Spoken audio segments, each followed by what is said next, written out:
Welcome back to Probe the Act on Deepstuff Radio. Thanks for joining us. Enjoy the show.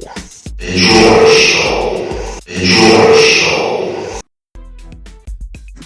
Welcome back to Probe the Act on Deepstuff Radio with Emmy Hikins, and a lovely singer-songwriter all the way from, he's also a musician all the way from Ireland, James Walsh of the band Goldfish Syndrome, all the way from Ireland.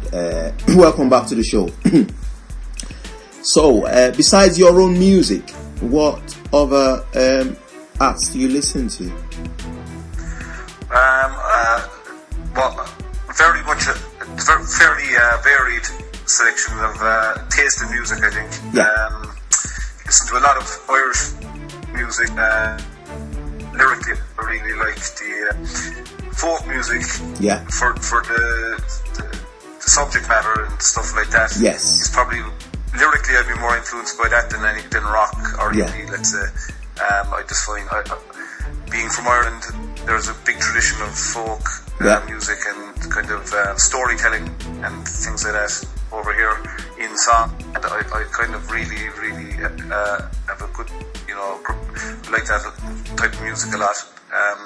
And then I've kind of grown up with a lot of rock music, the indie music, let's say, of the late 80s, 90s and stuff like that. I would have liked a lot of the Manchester bands and like London groups, British groups, Yeah.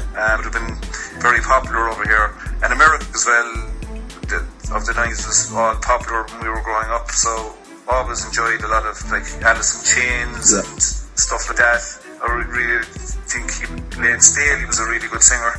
I liked him as a singer. And the Pearl Jams and all of these bands were fairly big over here. And then you had obviously this kind of Smiths and a big Irish connection as well, the Smiths anyway.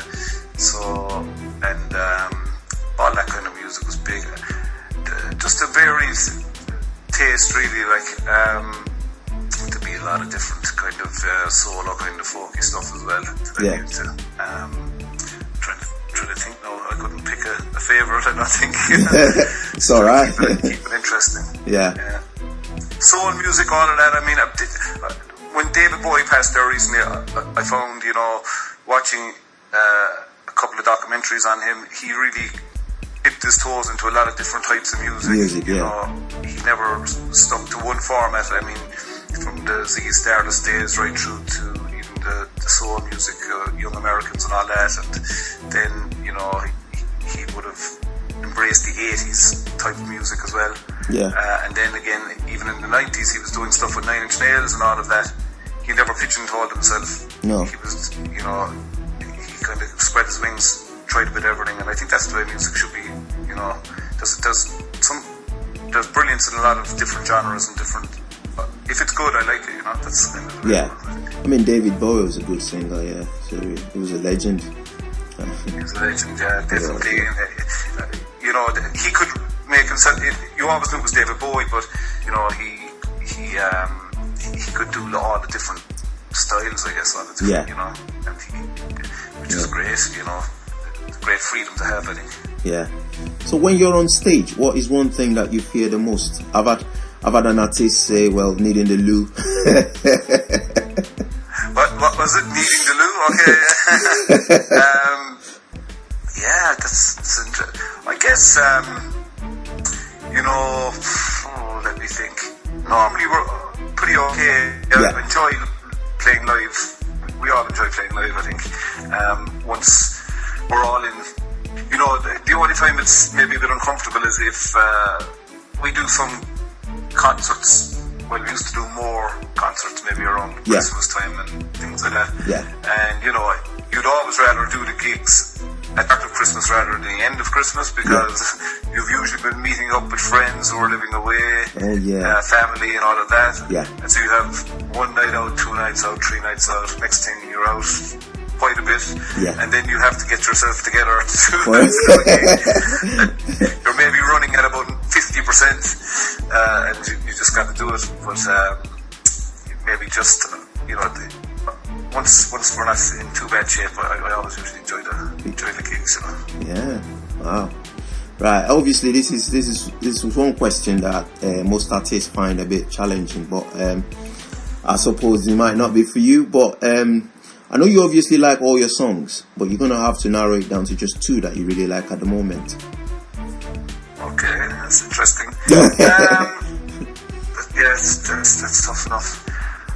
Wow, that's interesting. Yeah. I guess I do like playing the song I mentioned earlier, Misty Morning, because it's a bit different sounding than maybe the other songs on the record. Yeah. But at the same time, it's also, and lyrically, it's kind of people seem to like it.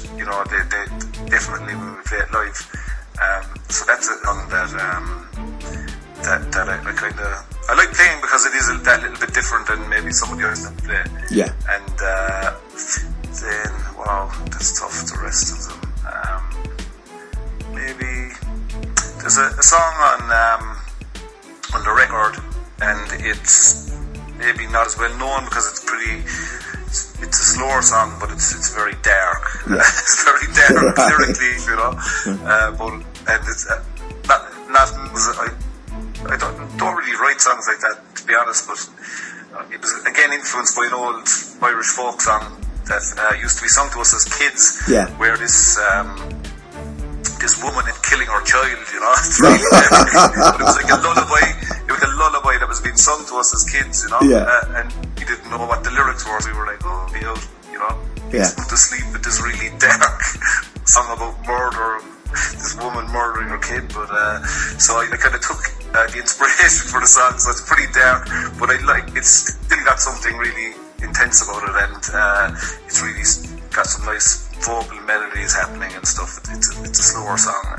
It's called Pyro. Yeah. So I like that one as well. Oh, brilliant. So, isn't it funny that you've chosen a dark song?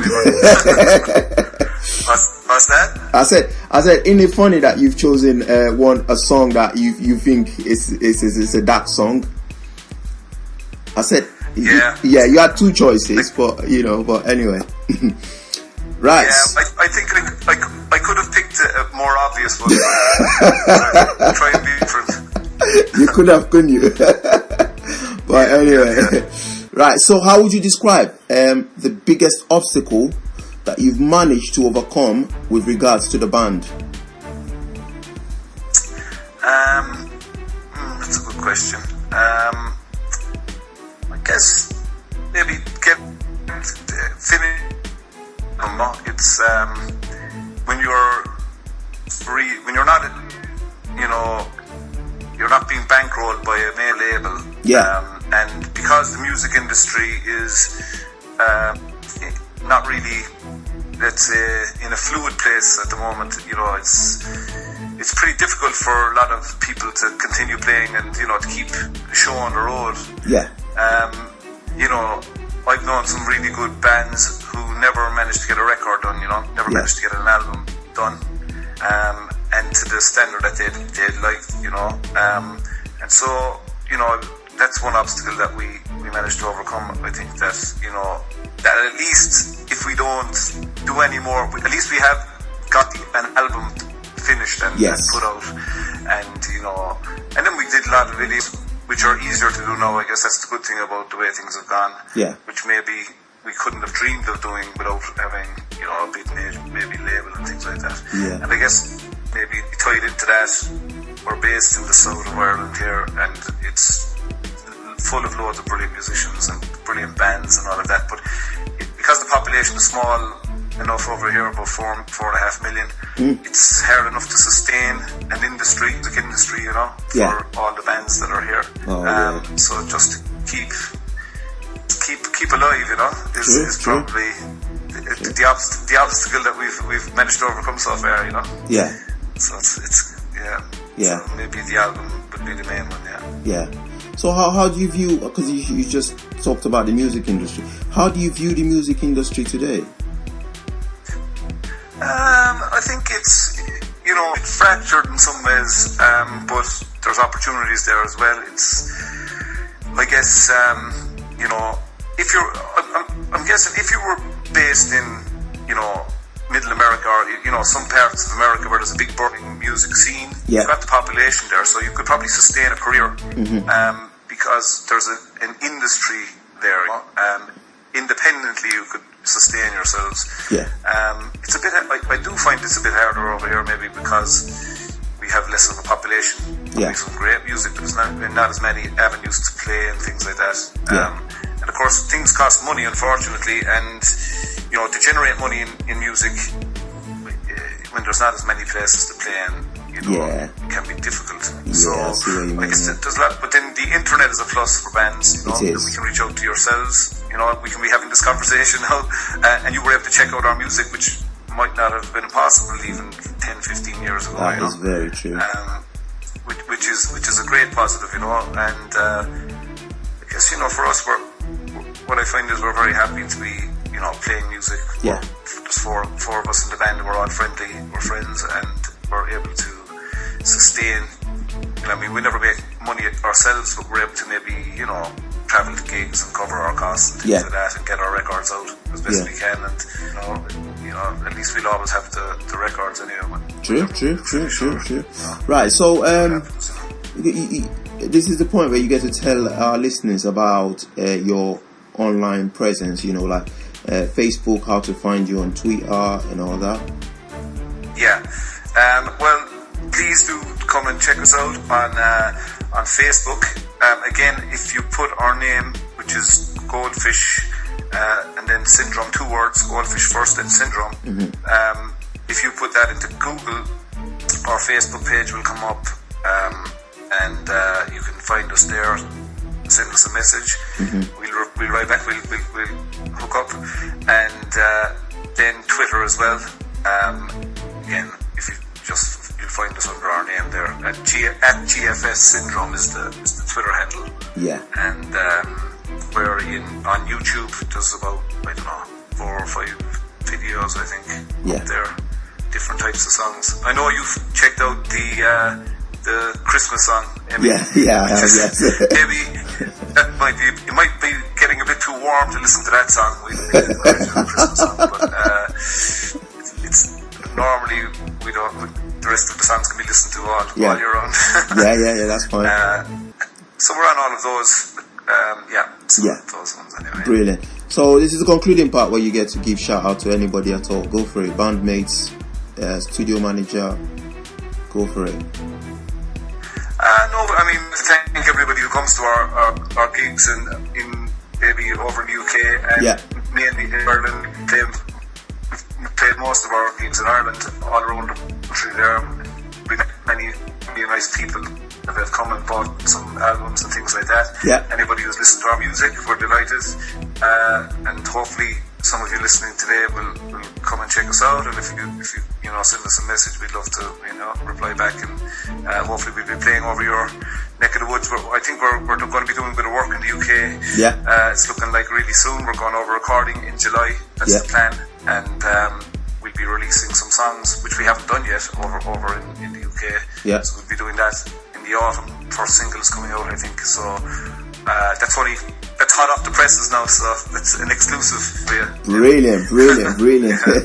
Right, it's been lovely having you on the show, Probably Act on Deepstuff Radio, with myself, Emmy Hikins, Joe Walsh, all the way from Ireland, of the band Goldfish Syndrome, people. Goldfish Syndrome in Ireland. These guys are really, really good. So it's been lovely having you on the show once again. Thanks for granting us an interview on Deepstuff Radio 1. I've been Emmy Hikins, and you've been listening to Probably Act on Deepstuff Radio. Have a lovely week now.